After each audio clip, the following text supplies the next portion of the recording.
Then what happened with the government Indian acts? और क्या change आया? It also produced an office of the High Commissioner for the India in London. London में भी यहाँ का एक रिप्रेजेंटेशन ऑफिस खुल गया. The act was important because for the first time concrete steps were taken to include more Indians in the administration. Now a concrete step means something happened which was actually happening. It was not only the paperwork, which is not just explanation.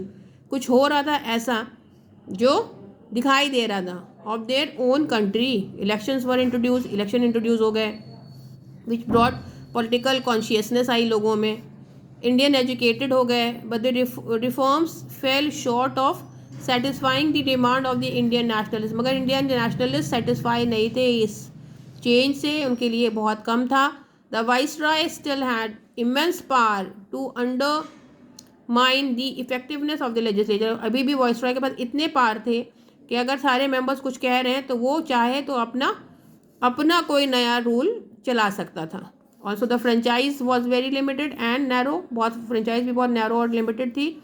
All the struggles ushered in a new era. This era was called the Gandhian era. इसके बाद जो है गांधीनियन era की तरफ इन सारी चीज़ों ने रुख कर दिया, यानी और लोग इससे इन्फ्लुएंस हुए, मुतासर हुए.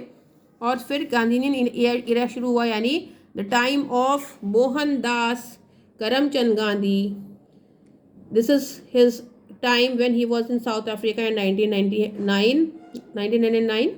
And then when he reached India, what all he did, he brought a marvelous change in the field of freedom and freedom struggle.